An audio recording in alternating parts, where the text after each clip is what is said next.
Hey guys, today we're going to look at one of my all-time favourite games, actually quite possibly my favourite game, Chrono Trigger on the Super Nintendo. So this is the original American version, which if anyone knows, collects SNES games or has looked this up on eBay, it goes for a very hefty price. And while my copy isn't exactly in perfect condition, I still had to pay a fairly large amount for it. But anyway, so on the front here we have this amazing piece of Akira Toriyama art. So he did all the illustrations and monster designs and everything for the game. So we've got this great scene of Mao enchanting Chrono's sword with fire as he lunges at Hekron, and Frog is down on the ground there smiling. So it's a great scene. I don't really know why they're in the Ice Age world, or you've got what looks like a bit of a Dragon Ball city over there, but anyway, it's an awesome cover, and very different to the Japanese cover, if you've seen that. On the sides we just have the Chrono Trigger logo everywhere, and of course Squaresoft logo everywhere, as they were prone to do. And then on the back we have the usual stuff. So the description of the game, which starts by saying, the 32 meg quest begins. So this was one of those extra special Super Nintendo games which was actually on a 32 megabyte cartridge, which pretty exciting. So you get a number of different screenshots actually, all a lot higher quality than most SNES game screenshots that you see on the box. A lot of them are taken in low quality, but these all appear pretty good. And we've got that one awesome shot of Chrono. So yeah, that's the box. Then of course we have the manual. So my manual's really not in very good condition, but it's not too bad inside anyway. So you've got basically the same two pieces of art that we just looked at on the box. And on the back we've also got an extra piece of art with Frog right there. For some reason we also have a cut-off bit of art of Chrono, and I think it's from the pose where he's standing on the front of a Japanese cover. So I don't really know why that's there, but it's there. Or it could just be the other half of that, I don't know. Anyway, so first page, more awesome Akira Toriyama art. So we've got Chrono, Frog and Luca in the Epoch. And, as you'd expect, it basically takes you through the game, explaining all the different, the world and all its different forms. We also go over the characters, of course. So Chrono is a typical teenager whom fate chooses to save the world. He's a skilled swordsman, and as he journeys on, he learns lightning magic spells. Not really much, but it gives a brief rundown of the character. But most importantly, of course, you get their awesome artwork.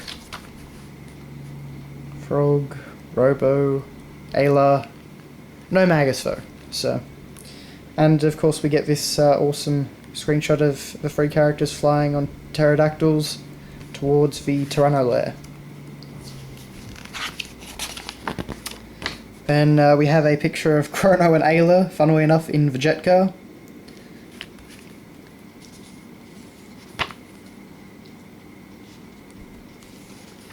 But anyway, so basically you've got a whole lot of artwork and that sort of thing, but it's your pretty stock standard manual. Sorry, it's pretty thick. It's about 60 pages.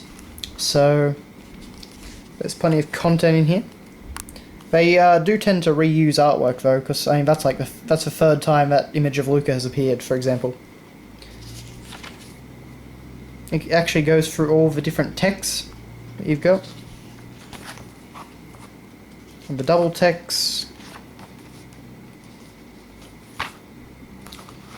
Then we have some more awesome artwork. A very common picture. For some reason you've got Robo, Chrono and Frog fighting Crawley in a cave or something like that, with rats and a little strange mole creature up there. But it looks awesome nonetheless, and it's printed in really high quality. we also cover triple text. So it's a very thorough manual.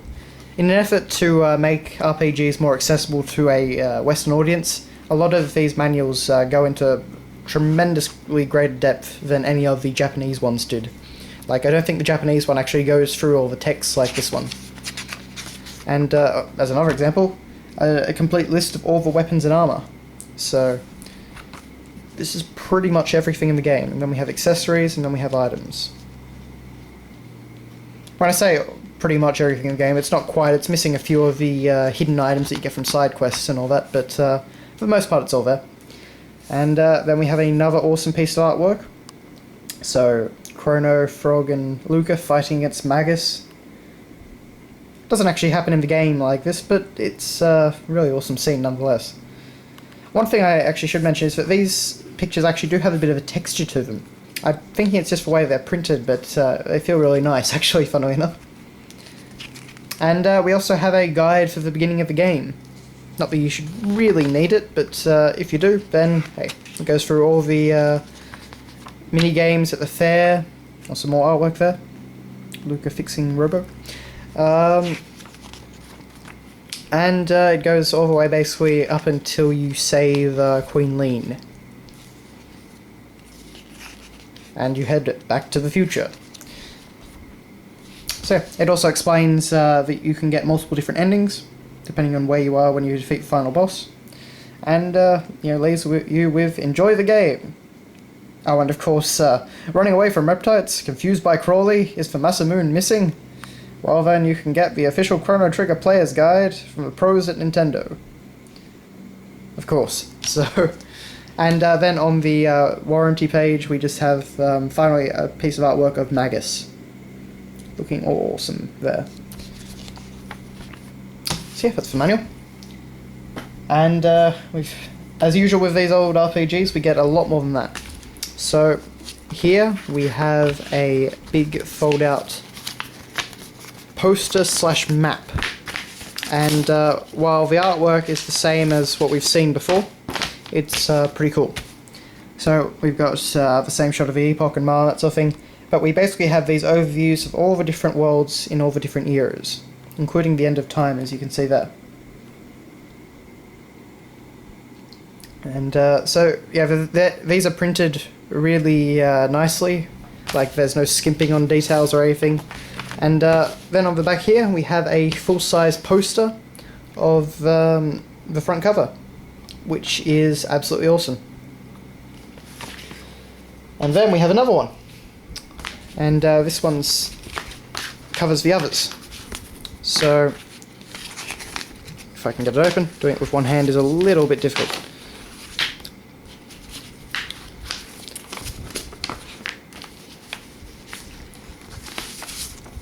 Okay, so then it covers all the rest of the areas. So we have the prehistoric, the earthbound village, and of course the Kingdom of Zeal, in addition to some artwork. And then on the back we also have another poster. And if it wouldn't fold over like that, this is a piece of artwork which we didn't see in the manual.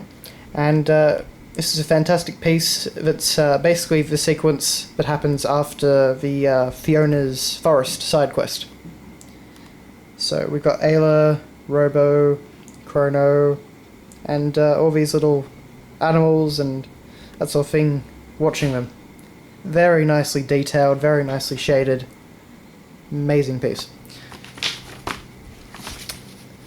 And then finally, of course, we have the cartridge. So it's got its little white holder. It's got its plastic. Take off. It's got its little dust cover. And of course it's got its good old reprint of the front cover. But one thing this game does, which most SNES games don't, is it actually reprints its logo for the top there, as you can see, Chrono Trigger. Normally they just write the name in like a green, pretty standard font. So just something a little bit different that I noticed. But anyway, so that is the whole Chrono Trigger package. So it's taken a while, but I hope you've enjoyed this look at the game. If you haven't played Chrono Trigger, please remedy this as soon as possible, by any means necessary. Buy the DS version.